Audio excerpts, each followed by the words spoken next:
Okay, well, the new version of CTX has been released, CTX 1.5, and we've got a whole bunch of new things, new components, a whole lot of new algorithms inside components, and some new functionality in both ArtMatic Designer and also in ArtMatic Voyager. I'm just going to talk a little bit this morning, though, about ArtMatic Designer and one of the really cool new tools that Eric has added to the components, and it's called the Picture Atlas.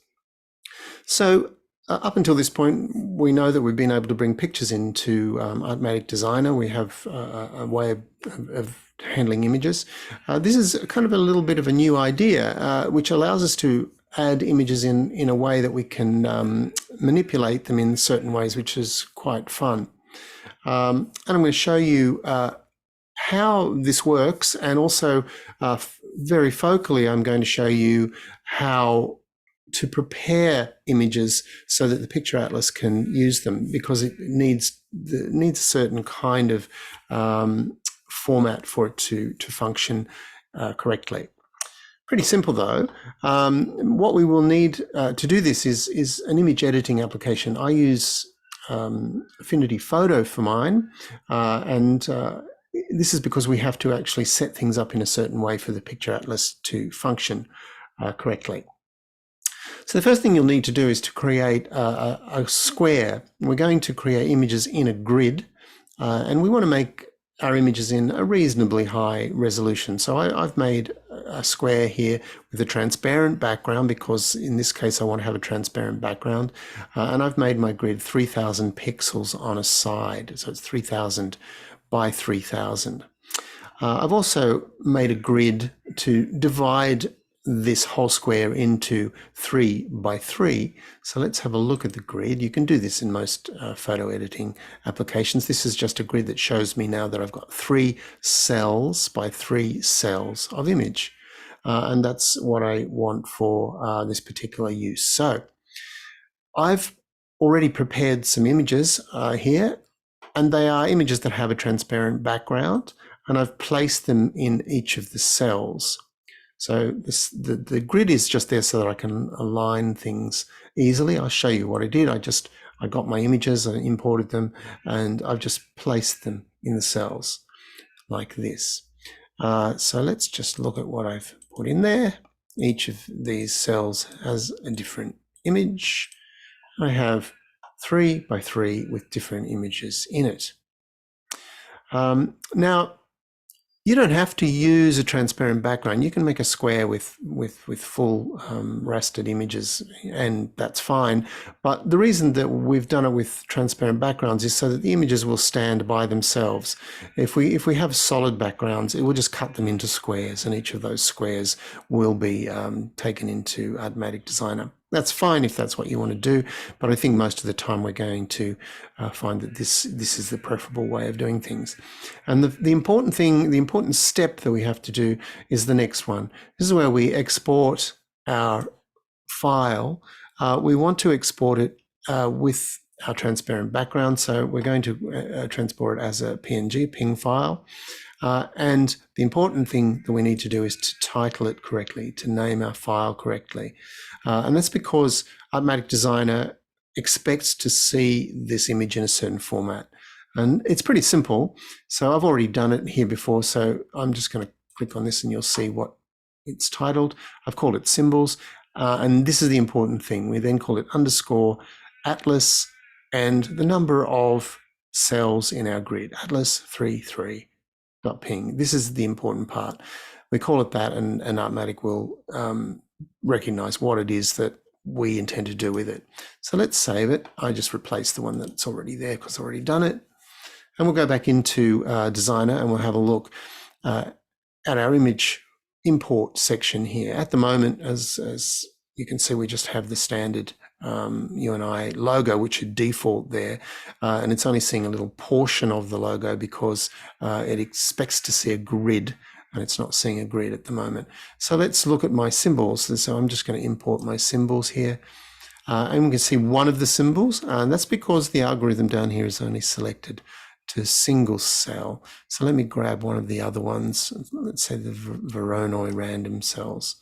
Now this means that the images have come in according to a selection here that we've made in the algorithm, and randomly it's taken images off the grid and selected them into the picture input here.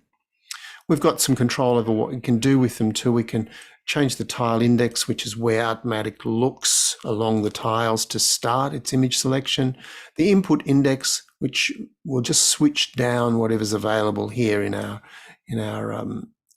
file input. At the moment, we only have two things, so that's all it will see. And we can also change the density of our images here. So it's as simple as that. In this particular case, we also have an alpha channel in our original images. So it's passing the alpha channel through and it's showing it as one of the shaders. We can change it here by just dropping a different color in just into the shader, and that will change what's behind it. We could, of course, also put an image behind it or another ArtMatic system behind it just by adding a mixer and doing it appropriately on another leg of the tree.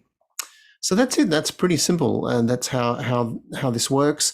You can animate these things. Of course, whatever functions are here, like the density, we could animate very simply just by putting in a couple of extra tiles. Let's just add another one, and that will then animate that. Oh, it's pretty slow there.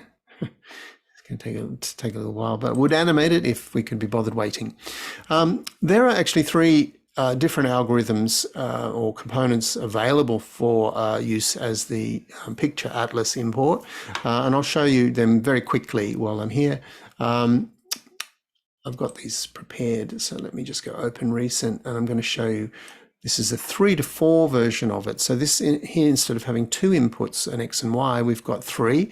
And this one is specifically designed to allow time, which we take from W, to flow into the system. And there's a little component here just to allow us some control of the time. So if we go play now, time is actually flowing into this system. And this particular case, it's flowing into the tile index, and it's it's animating the tile index, which causes that flickering effect. And I'll show you the other of the components, which I have here. I've just taken these out of the component examples, which come with CTX 1.5. I'm just going to use motion fountain bursts. It has a butterfly, which it's using here, which is fine. We can switch it across to the one we just made just by switching to symbols here. Oops, what have I done? Oh, I'm in the wrong place here, so I need to go into the component. This is the component. It's now a 4 in, 4 out component. You can see it exists over here, somewhere there. 2D motion pic atlas, 4 in, 4 out. Fountain of butterflies here, and if we switch across to symbols, it'll switch to the symbols that we just had. Let's go back to the butterflies, and now we can, because of these components, this compiled tree in particular is animating a certain aspect of this. We hit play and we get an effect here of the tiles. If I just stop it and swap this out for my symbols, the exact same thing will happen, but now we're using the symbols that I prepared before. So that's the 4 in, 4 out. We can actually see how this component, like all components in ArtMatic, we can actually see the functions of this component by typing Command F. It will take us to the online guide, which will tell us how all of this works and how this animation is achieved and so forth. So that's always a good way of figuring out what any particular component will be doing. So that's it really. That's just a very quick demonstration of how to prepare images for the picture atlas. You can use any images you like. There are a bunch of ones that come with ArtMatic 1.5, CTX 1.5. So you can use those, or you can create your own, and there's lots of potential with this new component. Enjoy.